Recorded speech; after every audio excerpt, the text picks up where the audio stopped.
Tony, why do you do what you do? Which do.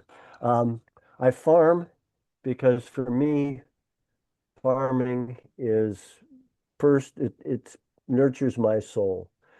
Being outside almost every day, seeing the cycles of nature, spring into summer, into fall, into winter, back into spring, um, the new growth, like I'm looking at little seedlings popping up in my pasture that are coming out of the mineral that I fed with the seed that came through the manure and the cattle and is now going to help uh, that pasture be thick and rich and lush this summer.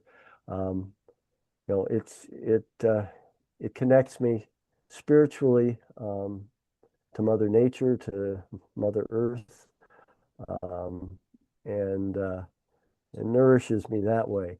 I also love to eat, and farming is one of the things that a society depends on. In North America, we tend to take food for granted, but we shouldn't be, particularly in the time of climate disruption and uh, and and of course the various wars and crazy social behavior that's going on internationally um, can be very destabilizing. And so the need to have control of your own food supply, which as a farmer we do, we have a fairly well-stocked shelf of uh, preserves and jams and apple butter from our farm and freezers full of our own produce as well as what we're selling.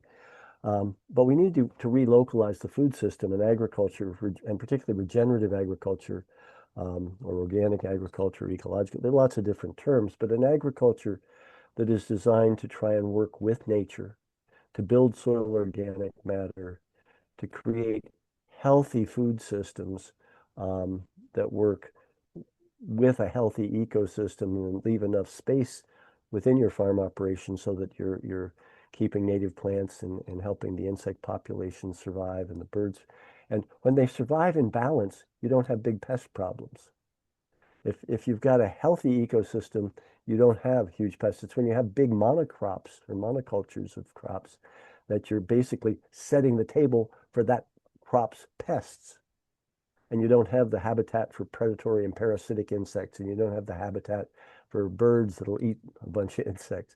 So creating balanced ecosystems that include regenerative food production are to me one of the best things you can do for the environment, best things you can do for human nutrition, best things you can do to create a localized and more resilient food economy for a society, and also have huge, what I call collateral benefits in terms of if you're increasing your soil organic matter, you're sequestering carbon. You're taking carbon out of the atmosphere through the growing plants, putting it down into their roots and out into the soil and feeding the soil microbiology.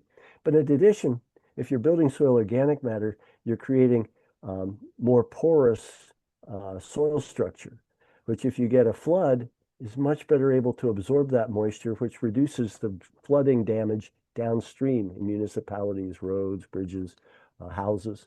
And so there's this huge number of what I call collateral benefits as opposed to collateral damage from moving to a more ecological food system. So I farm because of all of that, but then I'm involved in farm organizations, the National Farmers Union. I'm a member of the Ecological Farmers Association. I'm a member of Farmers for Climate Solutions and Holistic Management Canada, which are all organizations that have been supportive and helping move forward ideas around regenerative agriculture.